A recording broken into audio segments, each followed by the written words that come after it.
Estamos começando. Seja muito bem-vindo a este canal.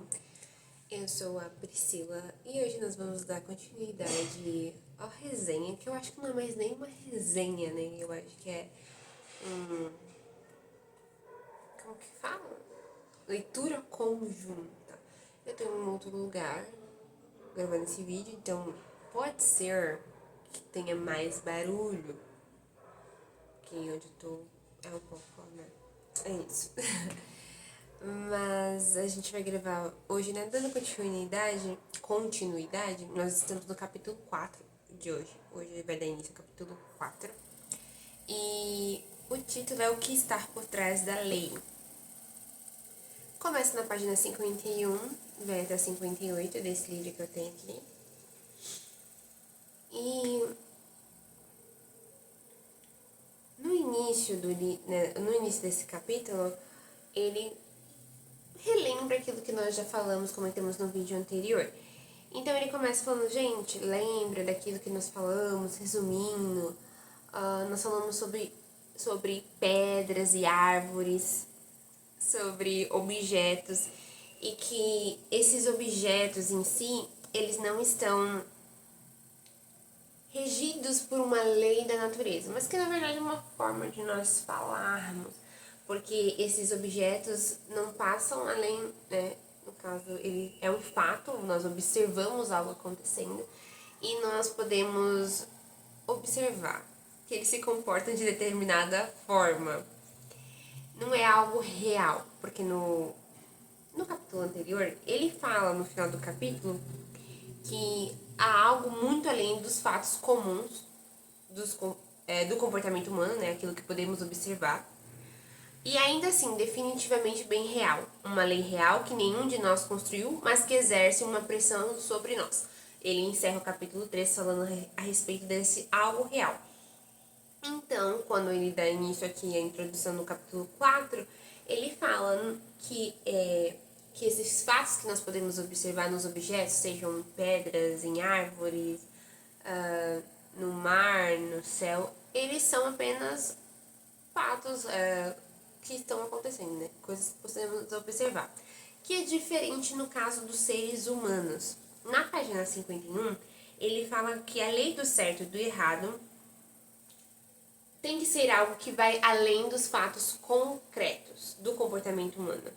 Que além desses fatos reais, você terá algo a mais. E lembrando que ele sempre fala desse algo a mais que tem. Então, várias vezes ele menciona esse algo que está por detrás daquilo que nós podemos observar, né? No caso, os fatos.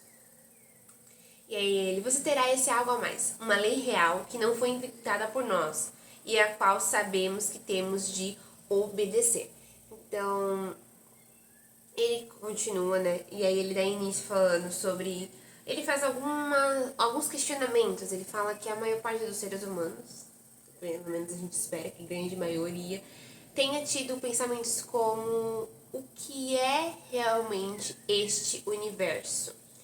Como ele veio a existir? Então, ele fala sobre perguntas que permeiam a nossa mente durante a nossa vida. E aí, ele cita que existem duas visões, que elas são, assim, básico, né, que todo mundo deveria conhecer. E aí a gente vai falar sobre a primeira visão, que seria a materialista. Ele dá um resumo aqui sobre essa visão materialista. E aí ele fala que a visão materialista, ela aborda a matéria e o espaço e diz que eles simplesmente existem e sempre existiram. Que ninguém sabe o porquê, então não sabe o propósito dessa matéria, mas que ela simplesmente existe e que ela sempre existiu. E que a matéria, ao se comportar de certa forma, de certa maneira fixa, ela passou a produzir criaturas como nós. E com muita sorte tornou-se, né, nós nos tornamos com muita sorte capazes de pensar. E aí na página 52 ele é até um pouco irônico ao falar que por uma chance em 1000, algo colidiu com o nosso Sol e fez com que produzisse os planetas. Eu acho que essa teoria aqui já tá, a teoria materialista está um pouco desenvolvida nesse quesito, mas na época, dado a época, ele escreveu essa parte. E fez com que produzisse os planetas. E, por outra chance, em 1000, todos os produtos químicos necessários à vida e a temperatura certa surgiram em um desses planetas, no caso, a Terra. E assim, uma porção de matéria dessa Terra ganhou vida. E então, por uma série muito longa de acasos, as criaturas vivas se desenvolveram até se tornarem coisas muito parecidas conosco. Então aqui ele fala que eles falam um pouco sobre a visão materialista, né? Que ele fala dos acasos, no caso ele traz a ideia que é aquilo que o materialista pensa, que não há um propósito por detrás, na verdade é só apenas o universo se movendo por se mover, não existe nada além disso.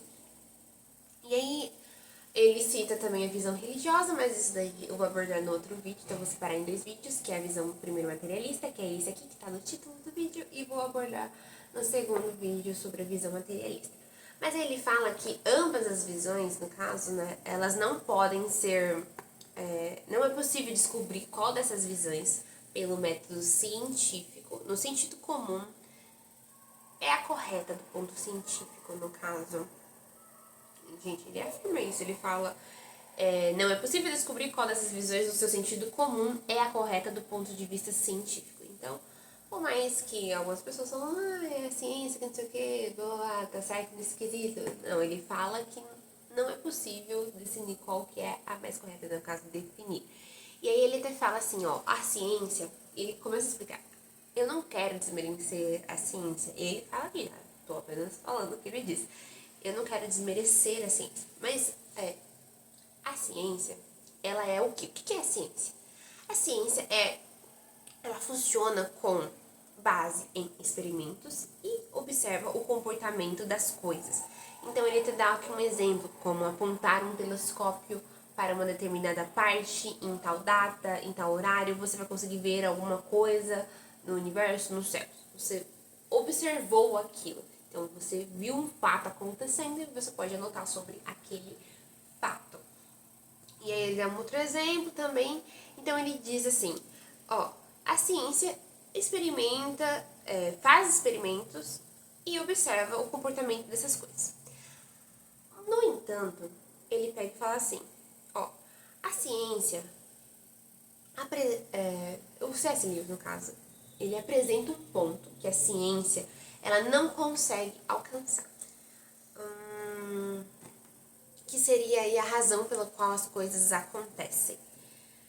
Se há alguma coisa por detrás do que a ciência observa, se há algo, tá vendo esse algo que ele sempre usa, algo de natureza diferente, se há algo por trás.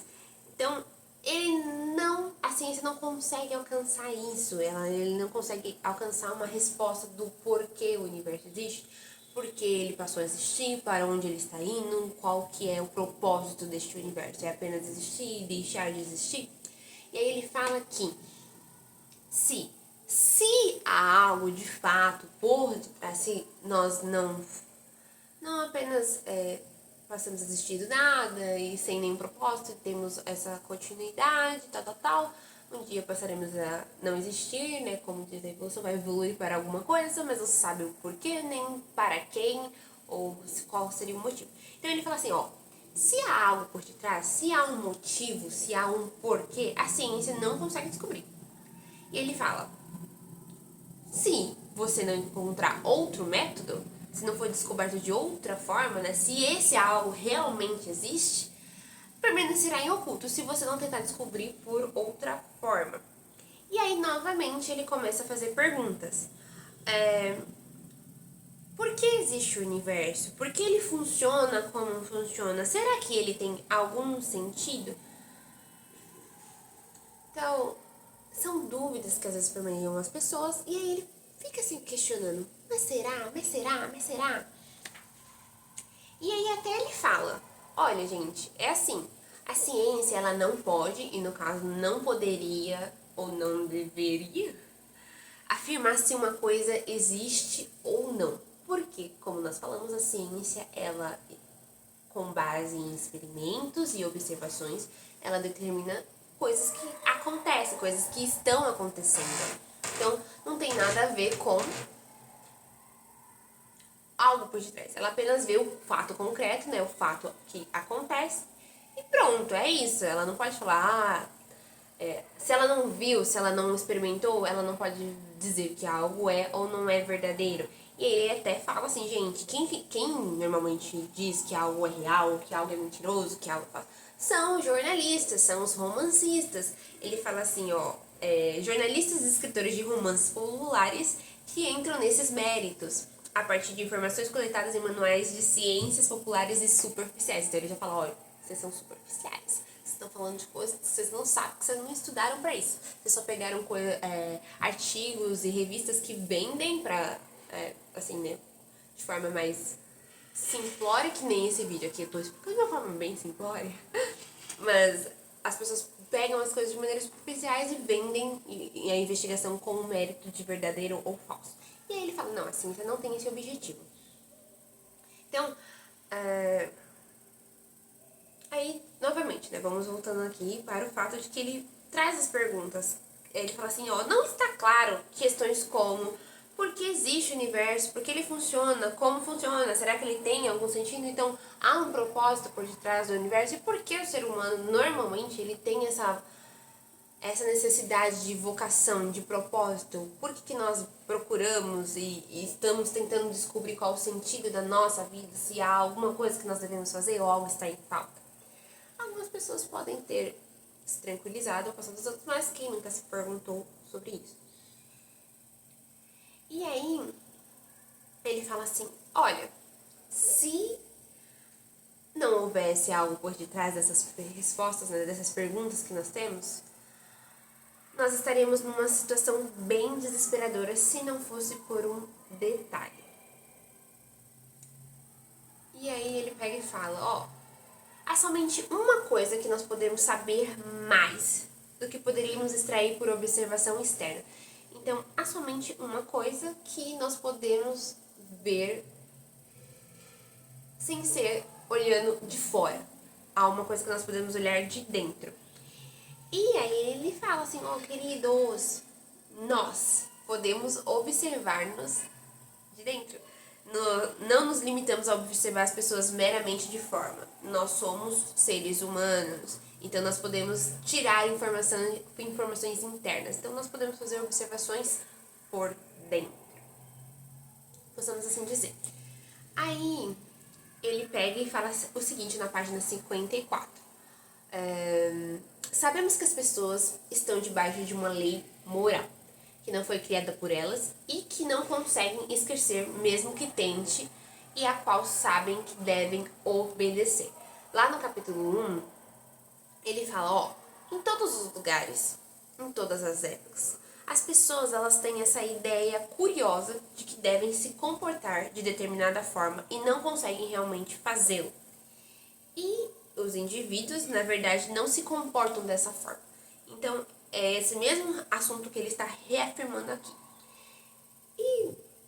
E aqui ele fala, note o seguinte, se nós tentarmos observar o ser humano assim como nós observamos a eletricidade, assim como nós observamos repolho, ele dá esse exemplo aqui, assim como nós observamos pedras, árvores, nós não vamos conseguir entender o por dentro, porque nós estamos observando objetos inanimados. É isso, né? Eu acho que seria essa palavra, objetos inanimados. Então ele quer falar assim, ó, você tem entendimento da linguagem, da consequência, você tem entendimento da linguagem e, consequentemente, você tem as condições de obter qualquer conhecimento por dentro. Então, nós sabemos a linguagem dos seres humanos e assim nós conseguimos compreender este por dentro. Aqui, o que eu quero separar para vocês? Além dos fatos observados, no caso das pedras, árvores, condições climáticas, repolhos, eletricidades, nós estudamos elas por fora, então nós temos uma visão de observação. Mas o ser humano é diferente. Aí ele fala assim, dessas coisas, desses objetos, nós nunca poderíamos esperar fazer tal descoberta, que seria o por dentro. Então, eu quero aqui trazer o entendimento do que ele tá falando. Ele tá falando assim, ó, tem coisas que, no caso, o método científico, ele não vai conseguir observar. Porque o método científico apenas relata fatos. Então, coisas que ele observou, ele passou um tempo observando aquele fato.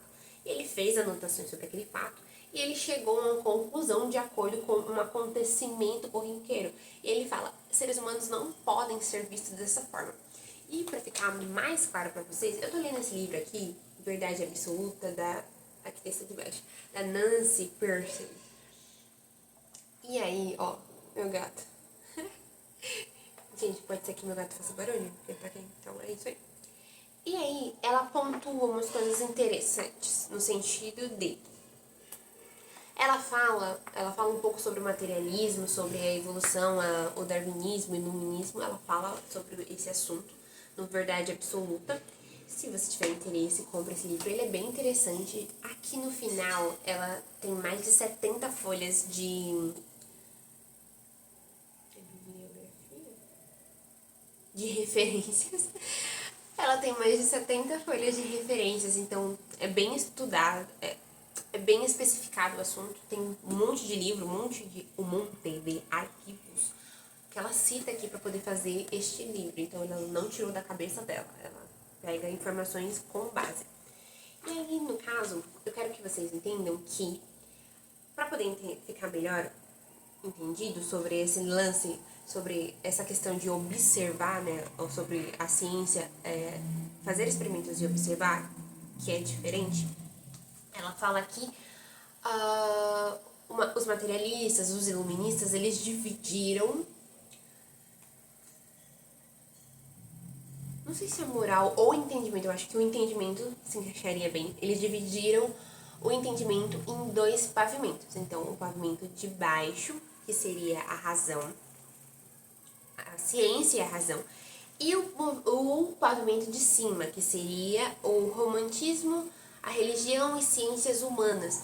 E eles chamam isso de fantasia e de ilusão. Por que os seres humanos têm essa necessidade de criar essa fantasia, essa ilusão? Eles não o sabem. Mas eles dividiram assim. Então, o que é razão? E assim, nós não somos contra a razão, muito pelo contrário, a razão nos encaminha à lógica e a lógica nos faz perceber, que nem eu falei no começo, lá no primeiro vídeo, ou acho que foi no segundo, que o livro do C.S. Lewis, eles nos leva por uma sequência lógica de fatos.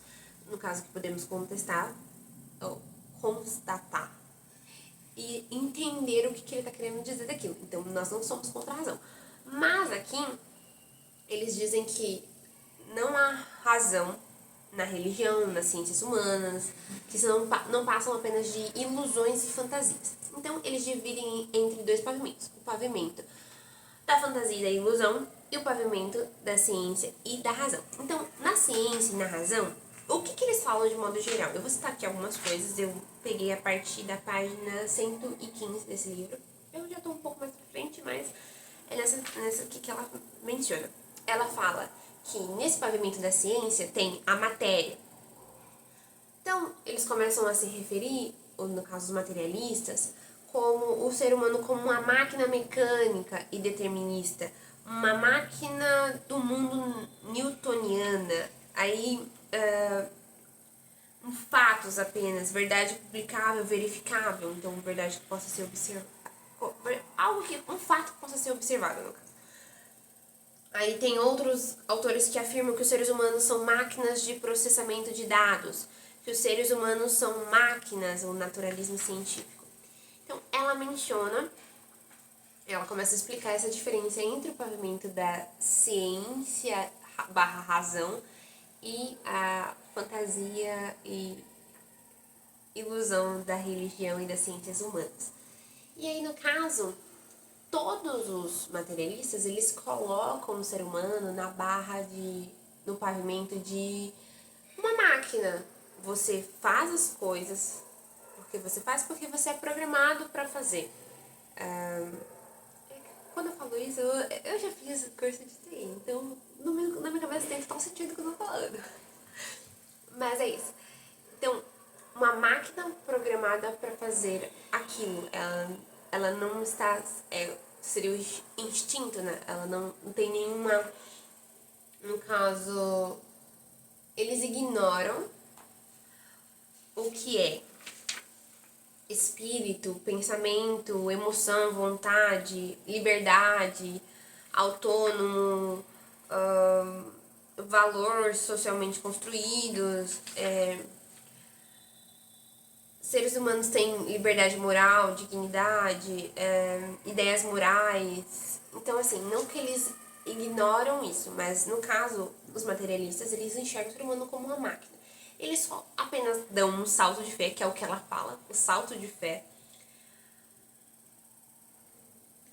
porque não tem como explicar por que os seres humanos eles têm essa necessidade, por que o ser humano busca liberdade, por que o ser humano precisa de amor, de afeto, de estar em uma sociedade, de conviver com outras pessoas. Eu sei que existem as exceções, que existem pessoas que acabam se isolando, e, por exemplo, budistas, eles, monges, né, no geral, eles acabam se tornando, de certa forma, isolados para poder evoluir, tudo mais, essa coisa. Então, a gente sabe que tem as exceções, mas as pessoas naturalmente elas têm essa tendência a buscar dignidade, liberdade, autonomia. Elas têm a tendência de, às vezes você pode até mentir para os outros, mas você vai querer que as pessoas falem a verdade para você. Então, por que nós temos essas necessidades? Porque elas transcendem o que seria uma máquina pré-programada. Elas estão além disso. E aí ela até cita um cara que é o Marvin Minsky, eu acho que fala assim. E aí ele fala assim, o ser humano nada mais é que um computador de 1,3 kg de carne. E aí ele cita, ele complementa, o mundo físico não fornece espaço para a liberdade de vontade. Então, se o ser humano é uma máquina, ele não tem liberdade, ele não tem vontade, ele não tem desejos, os desejos dele não devem ser respeitados. Por isso que existe a Agenda 2030, né? É a implementação de desejos daqueles que organizaram aquilo que eles consideram melhor para a sociedade, sem consultar a sociedade, sem consultar a maioria, mas ainda assim eles estão implementando, porque nós não somos seres dignos, no caso, de espaço. O mundo físico não fornece espaço para a liberdade da vontade, então não há liberdade de vontade para máquinas. Se somos máquinas, não temos liberdade. Só que ainda assim, nós buscamos. E aí, na página 124, ela pega e menciona a experiência cotidiana, o nosso dia a dia, desenha um quadro de seres humanos como agentes capazes de tomar decisão consciente e racional. Não podemos... Aí um cara que eu acho que é Seali. Não podemos abandonar a crença que temos em nossa liberdade, embora não haja base para isso. Então, é um salto de fé você dizer que você tem a liberdade, que você busca liberdade sem existir base para isso. Então, novamente, voltando ao nosso assunto. Quando ele fala de ciência, é exatamente isso que ele está querendo dizer. Aqui eu trouxe esses argumentos apenas para você diferenciar, para tornar mais simplificado aquilo que ele está querendo dizer a respeito de materialismo. O materialismo enxerga o ser humano como uma máquina sem significado e sem propósito. Então, eles apenas observam os fatos que estão acontecendo e anotam esses fatos e publicam esses fatos de acordo, ou pelo menos deveria ser assim. Isso é ciência. E aí, no caso, ele fala, dessa forma aí, não tem como saber se existe algo por detrás. Por que o ser humano busca liberdade? Por que o ser humano quer ter propósito? Existe um propósito para este universo? Existe um propósito para nosso cotidiano? Existe um lugar para que o nosso universo vai? Nós estamos indo para algum lugar? Por quê? Por quê? Por quê? Exatamente isso.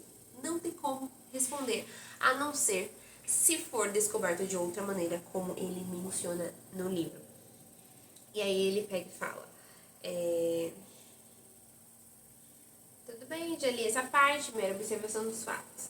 Aí ele fala assim, olha, nós queremos saber se o universo simplesmente é o que é, sem nenhum motivo especial, ou se há um poder por detrás dele. Então é isso, gente. Acabamos e encerramos metade do vídeo. No caso, a parte da visão materialista. E no próximo nós vamos falar sobre a visão religiosa que ele nos apresenta. Tem uma visão intermediária, mas eu não vou mencionar não, só tá no livro. Se você quiser, compre o livro ou veja ele na internet, não sei, e vê ele falando um pouco sobre essa visão intermediária. É isso.